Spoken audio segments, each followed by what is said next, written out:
winds of change are blowing, and we're moving into a new era of technology. For the first time in world history, globalization is reaching every corner of every business. There is no business that lives without some foreign import or export anymore. All users of chemical products throughout the world need to know what chemicals are present and or used, their hazards to human health and the environment, and the techniques to control those hazards. Globally, chemical businesses equate to $1.7 trillion per year enterprise.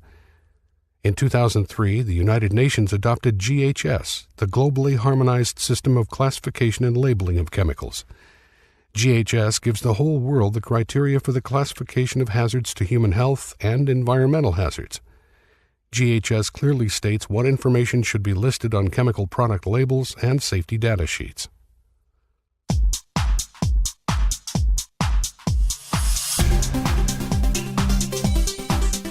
Well, the world has changed. There isn't a manufacturer or an end user who uses things exclusively from the United States anymore.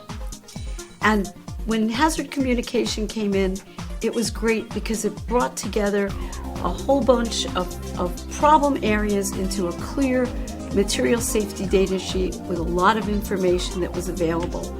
But now, that material safety data sheet is the same thing in several different countries. Everybody has their own system for it. The UN has a system, the EU has a system, every country has a system. We can't do this. It doesn't make sense. There's too many types. So the time has come to have one unified system because hazard communication has gone global. Using information GHS provides through occupational health programs, any employer can survive because accidents and disease are not simply expensive, but wasteful. We cannot afford waste in today's economy. GHS cuts away the wasted time and efforts from confusion, inconsistent requirements that ultimately reduces protection for workers exposed to chemicals by undermining well-intended regulatory plans that simply don't make sense. Several classification and labeling systems exist at the national, regional, and international levels.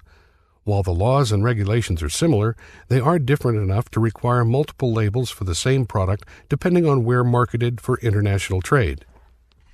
There are plenty of systems that do the same thing in the workplace, such as the United States OSHA, the International Standards Organization in Geneva, Switzerland, called ISO, and the European Union each have their own symbols and classifications. There are many labels and laws governing chemicals and hazardous materials in the workplace. The prime reason for GHS, Globally Harmonized System, is to standardize the classification and labeling of chemicals on a worldwide basis according to their health, physical, and environmental hazards. Standardized access to information about hazardous properties of chemicals and recommended control measures is very important.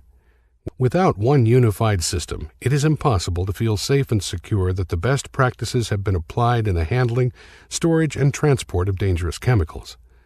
This need for clear and reliable rules fits into every part of the production process because components of the process rarely come from one place anymore, and every employer uses foreign products in the production process these days. For example, in the USA, GHS involves not only OSHA. The USA participation in its planning was coordinated between the Consumer Product Safety Commission, the Department of Transportation, the Environmental Protection Agency, and the National Institute for Occupational Safety and Health, and the Food and Drug Administration, all under the umbrella of the U.S. Department of State. GHS, therefore, will also indirectly help the USA solve its own regulatory mess by reducing excess regulation and repetitive requirements into one clear set of labels and training. Know the elements of the new program and, of course, ensure that all employees are well trained.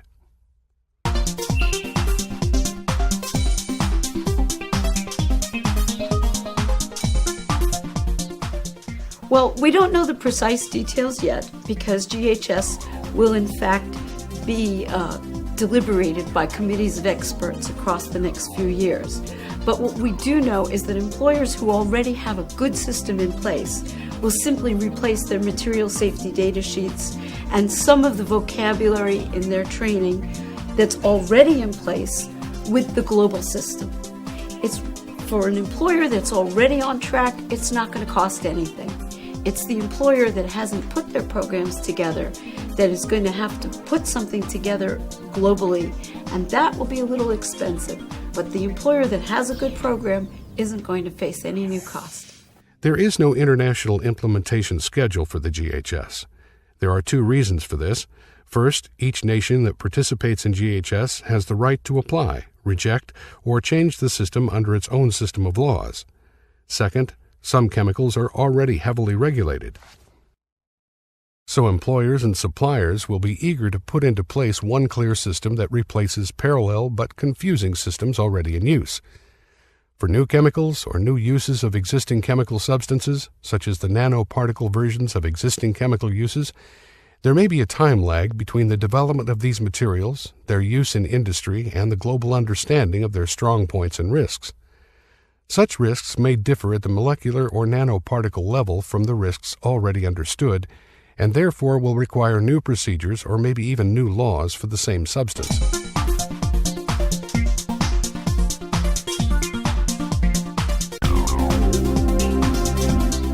Well, of course, how costly it will be for an employer has a great deal of variability in the employer's own context, but as a general principle, it shouldn't cost anything.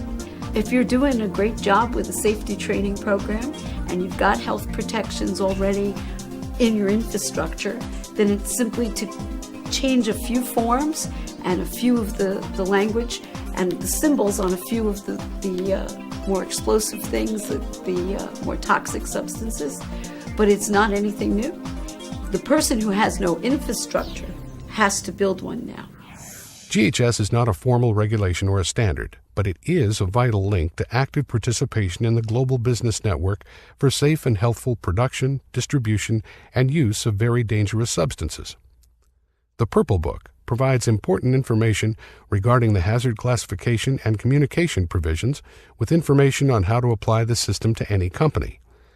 The information on the Purple Book can be found on the OSHA website, www.osha.gov. The Purple Book provides information to help develop or modify existing programs that address classification of hazards and transmittal of information about those hazards, and protective measures helping to ensure the safe use of chemicals as they move through their product life cycle.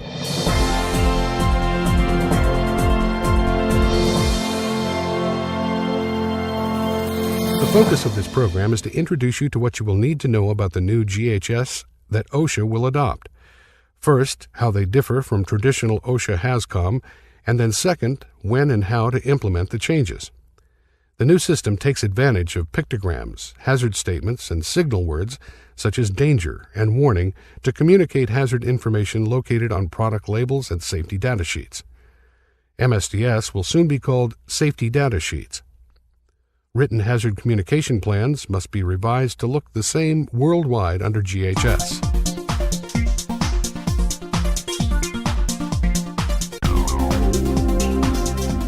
Well, we don't yet know the precise requirements for training because there will be committees of experts around the world that will determine that. But in a very general sense, we know two things. We know that from the U.S. standpoint, OSHA requirements will stay in place for those employers that are covered by OSHA. For employers that are covered, say, by DOT or FDA and not necessarily OSHA, they will still be covered by their U.S. law.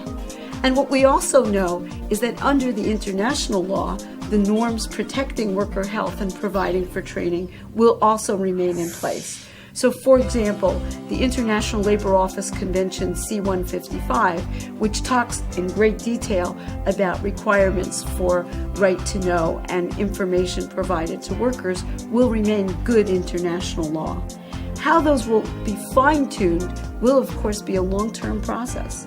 And there, a good employer who's smart is going to become an educated stakeholder and get in there and have their say in those discussions. A critical part of GHS is its requirement for worker training. Employees using chemicals must receive new or updated training so they'll be able to recognize and understand the symbols and pictograms found on the new labels, as well as the hazard statements and precautions provided on the safety data sheets.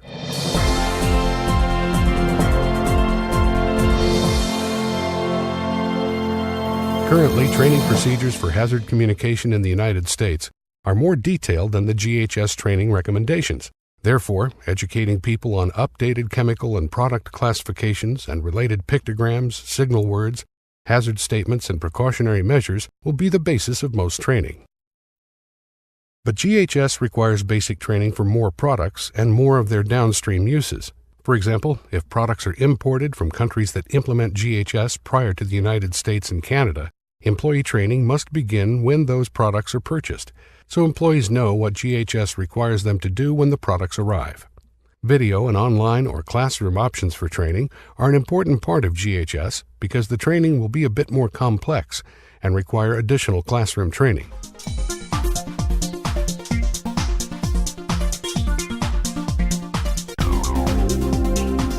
HAZCOM's not going away. What will happen is it will be modified. HAZCOM is going global. It's very clear both from the OSHA documents and the Department of State documents on the U.S. side and from the UN documents on the international side that hazard communication is a fundamental concept not only of worker right to know and worker health, but in actually doing business. No employer wants to receive dangerous stuff that they don't know what to do with to handle it. They just don't want that anymore. So hazard communication is here to stay. Replacing HAZCOM's former MSDS with the GHS Safety Data Sheet, or SDS, is designed to provide comprehensive information about the chemical product that allows employers and workers to obtain concise, relevant, and accurate information. Unlike the 8 to 11 sections on MSDSs, the SDS will contain 16 sections, which include the following headings. 1. Identification. 2. Hazard identification. 3. Composition and information on ingredients. 4. First aid measures. 5. Firefighting measures. 6. Accidental release measures. 7. Handling and storage. 8. Exposure control, personal protection. 9. Physical and chemical properties. 10. Stability and reactivity. 11. Toxicological information. 12. Ecological information. 13. Disposal considerations. 14. Transport information. 15. Regulatory information. 16. And other relevant information.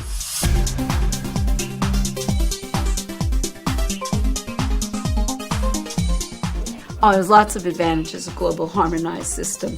For one thing, it means that there will be less confusion when we send our material safety data sheets abroad and when information comes in with products from abroad, because today it's possible that they're not the same information. It will be the same sheet for everybody. It means the symbols will be unified, which is great because there's right now at least 5 or 6 major systems of symbols that people have to learn in order to safely handle materials.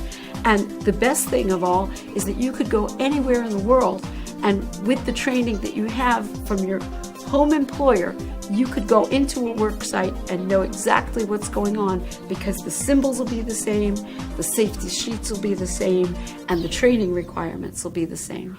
The basic goal of hazard communication is to ensure that users of chemical products are provided with adequate, practical, and comprehensible information on the hazards of those chemicals. The information provided helps the user take effective preventive and protective measures to protect their health and safety.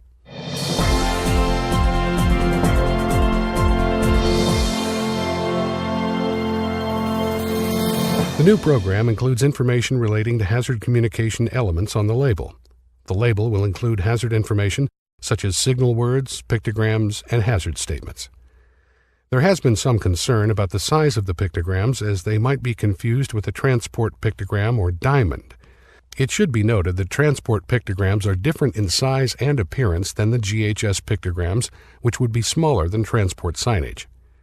The new standardized label will include symbols or hazard pictograms used to convey health, physical, and environmental hazard information.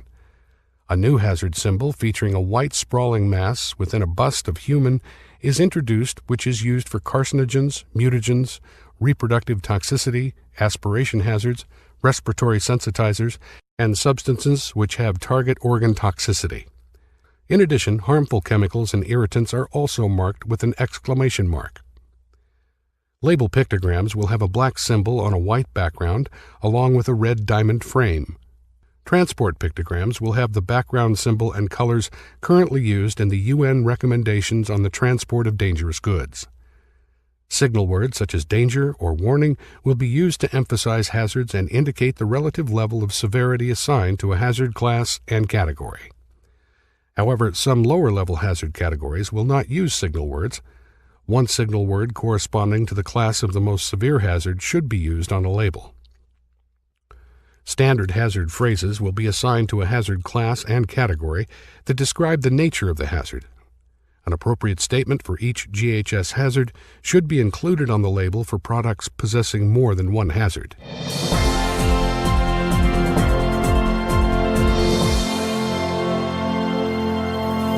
Physical hazards are largely based on those described in the United Nations Dangerous Goods System. These regulations and UN test methods can be found at the United Nations website. There are many classifications of physical hazards. However, some of the most common include flammable gases and aerosols, oxidizing gases and gases under pressure, flammable liquids and solids, oxidizing liquids, organic peroxides and corrosives. Supplemental information is also provided on the container of a hazardous product that is not required or specified under the GHS.